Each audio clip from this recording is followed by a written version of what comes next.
ఇక నిజామాబాద్ లో సంచలనంగా మారిన సిసిఎస్ కానిస్టేబుల్ ప్రమోద్ హత్య కేసులో నిందితుడు రియాజ్ కోసం పోలీసులు గాలిస్తున్నారు. హత్య చేసిన తర్వాత బైక్ పై హైమత్పుర కాలనీలో తన ఇంటికి వెళ్లాడు. దుస్తులు మార్చుకుని అక్కడి నుండి పరారైనట్లు పోలీసులు గుర్తించారు. రియాజ్ ను పాత నేరస్తుడిగా నిర్ధారించారు. చైన్ స్నాచింగ్, బైక్ దొంగతనాల కేసులో నిందితుడిగా ఉన్నాడు రియాజ్. ఈ దాడిలో గాయపడ్డ సిసిఎస్ ఎస్ఐ విఠల్ నెమ్మదిగా కోలుకుంటున్నారు. ప్రభుత్వ ఆసుపత్రిలో కానిస్టేబుల్ ప్రమోద్ మృతదేహానికి పోస్టుమార్టం చేస్తున్నారు.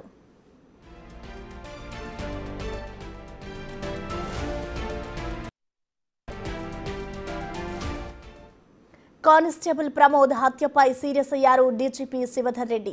నిందితుడు షేక్ రియాజ్ ను వెంటనే పట్టుకునేందుకు ప్రత్యేక బృందాల ఏర్పాటుకు ఆదేశాలు జారీ చేశారు. ఐజీపీ చంద్రశేఖర్ రెడ్డిని ఘటనా స్థలానికి పంపించి పర్యవేక్షణకు ఆదేశించారు. మరణించిన కానిస్టేబుల్ కుటుంబాన్ని పరామర్శించి సహాయం అందించాలని సూచించారు.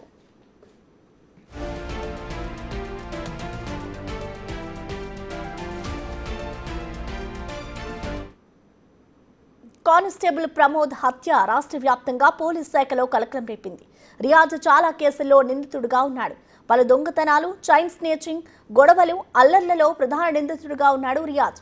కానిస్టేబుల్ ప్రమోద్ బైక్ పై వస్తున్న నిందితుడిని తీసుకుని వస్తుండగా పదునైన కత్తితో దాడి చేశాడు. వెంటనే లిఫ్ట్ అడిగి అక్కడి నుంచి పరారయ్యాడు. హేమాద్ కాలనీలోని తన ఇంటికి వెళ్లి షర్ట్ చైన్ చేసుకుని మరీ పరారీ అయ్యాడు. నిందితుడు రియాజ్ ఆచూకీ తెలిపిన వారికి 50,000 క్యాష్ రివార్డ్ ప్రకటించారు. ఈ అంశానికి సంబంధించిన పూర్తి సమాచారాన్ని మా ప్రతినిధి రాజేష్ అందిస్తారు. నిజామాబాద్ జిల్లాలో చోరీ కేసులో రియాజ్ అనే నిందితుడిని తీసుకురావడానికి వెళ్ళిన సిసిఎస్ కానిస్టేబుల్ ప్రమోద్ ఎవరైతే ఉన్నారో నిన్న హత్యకు గురయ్యాడు. ఏదైతే రాష్ట్ర వ్యాప్తంగా పోలీస్ శాఖలో ఈ ఘటన కలకలం రేపింది. ఈ ఘటనతో డీజీపీ కూడా సీరియస్ అయ్యాడు. ఇప్పటికే దీనిపై విచారణ మొదలుపెట్టారు. దీనికి సంబంధించి కమిటీ వేశారు.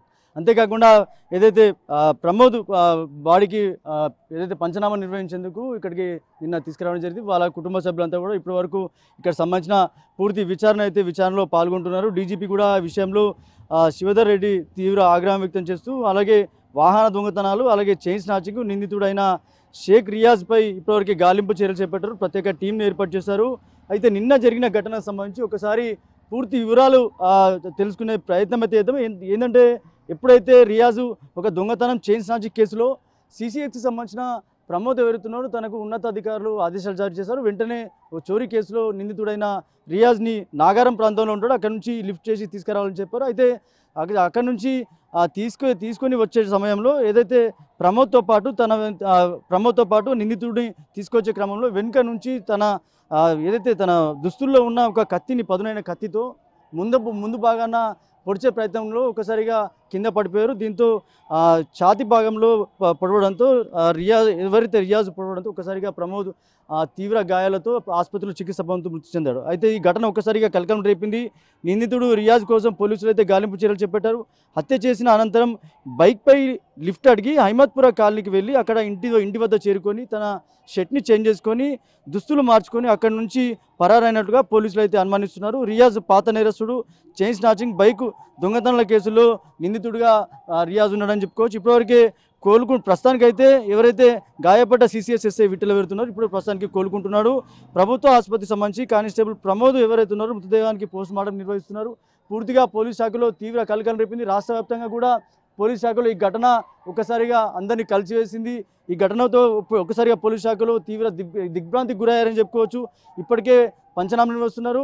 అంతేకాకుండా డీజీపీ ఈ విషయంలో సీరియస్గా తీసుకోవడంతో ఎవరైతే రియాజ్ ఉన్నారో రియాజ్ కోసం పోలీసులు గాలింపు చర్యలు చేపట్టారు. ఈ నేపథ్యంలో నిజామాబాద్లో జరిగిన ఈ హత్యకు సంబంధించిన ఘటన ఏదైతే ఉందో ఒక్కసారిగా నిన్న అర్ధరాత్రి వరకు కూడా పోలీస్ శాఖకు సంబంధించిన ఉమ్మడి జిల్లాకు సంబంధించిన పోలీస్ శాఖలో పనిచేస్తున్న ఎవరైతే ప్రమోద్ ఉన్నారో ప్రమోద్ సంబంధించిన కొలీగ్స్ కావచ్చు, తనతో పనిచేసిన ఏదైతే ఆ బ్యాచ్మెన్ సంబంధించిన ఫ్రెండ్స్ కావచ్చు, చాలామంది కూడా నిన్న ఉదయం ఈ రోజు తెల్లవారుజామున వరకు ఇక్కడనే ఉన్నారు.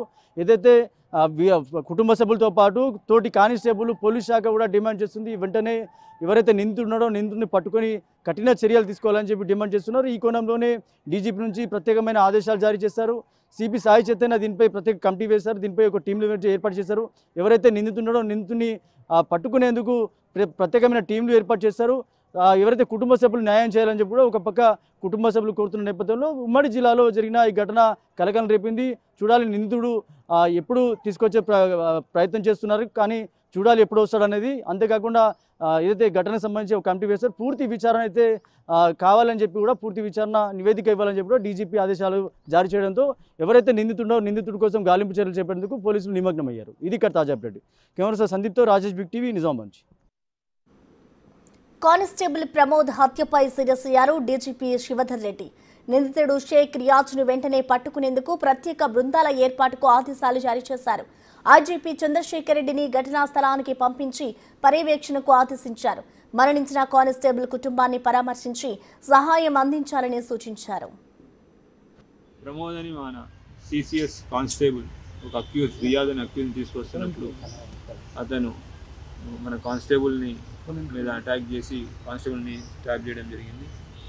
కానిస్టేబుల్ అక్కడ ఇంజరీస్ పడిపోతే ఇమీడియట్గా ఎస్ఐ గారు అదే టైంలో అక్కడ ఎస్ఐ గారు అక్కడ షిఫ్ట్ చేయడం జరిగింది. ఇక్కడ ఒక దురదృష్టకరమైన విషయం ఏంటి అంటే అక్కడ వ్యక్తి పెనుగులాట జరుగుతూ ఉంది. అంటే జనాలు చూస్తూ ఫోటోలు తీసుకుంటూ బిజీగా ఉన్నారు.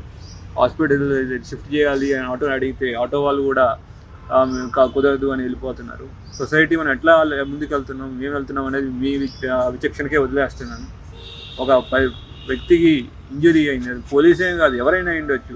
ఒక వ్యక్తికి రక్తం కారుతూ ఇంజరీ ఉంటే మనం సహాయం చేయాలని పోయి మాకొద్దు మాకు తెలియదు అని వదిలేసి వెళ్తున్నారు. అందరికీ మా విజ్ఞప్తి, పోలీస్ డిపార్ట్మెంట్ పగలు రాత్రి కష్టపడి పనిచేస్తూ ఉంది. ఎన్నో నేరాలు ఆపుతున్నాం, ఎన్నో క్రైమ్స్ ఛేదిస్తున్నాం. ఈ ఒక క్రైమ్ ఛేదించే విషయంలోనే ఒక కానిస్టేబుల్ ఇప్పుడు తన ప్రాణాన్ని పోగొట్టుకున్నారు. ఇప్పుడు ఆ కానిస్టేబుల్ లేని లోటుని ఆ ఫ్యామిలీ మెంబర్స్ అయితే ఎవరు తిరిగి అందిలేరు. కనీసం అటువంటి సిచ్యువేషన్స్ ఉన్నప్పుడు లోకల్ ఎవరైనా పక్కన చుట్టుపక్కల ఉన్న వాళ్ళు కూడా అతను పారిపోయాడు, అక్యూజ్ ముందు నుంచి పారిపోయాడు, ఎవరు హెల్ప్ చేయడానికి కూడా ఎవరు అట్లీస్ట్ అరవడానికి కూడా రాలేదు. కనీసం షిఫ్ట్ చేయడానికి రండి హెల్ప్ చేయడం అని మా ఎస్ఐ గారు అడిగిన రిక్వెస్ట్ చేసిన ఆటోలు కూడా ఆగలేదంటే ఎటువంటి సిచ్యువేషన్లో ఉన్నామో మనం మీరే ఊహించుకోండి. అందరికీ ఒక విజ్ఞప్తి పోలీస్ డిపార్ట్మెంట్ నుంచి, అటువంటి ఇన్సిడెంట్స్ ఎవరికైనా అవ్వచ్చు. అట్లాంటప్పుడు మనం సహాయం చేసి ఒకరిని ప్రాణాన్ని కాపాడిన వాళ్ళు అవ్వాలి. కానీ మన బాధ్యతను వదిలేసుకుని మనకెందుకు మనం వెళ్ళిపోదాము అనే దాంట్లో ఉంటే ఐ డోంట్ నో దాన్ని ఏం చెప్పాలని నేను చెప్పలేను. నిందితుడిని పట్టుకునేదానికి అన్ని ప్రయత్నాలు చేస్తున్నాం. టోటల్ 8 టీమ్స్ పైన ఫామ్ చేసాం. ఎక్కడెక్కడ తిరుగుతాడు అనే దాని మీద కూడా మేము అబ్జర్వేషన్ పెట్టాం. అతని గ్యారంటీ పట్టుకుంటాం.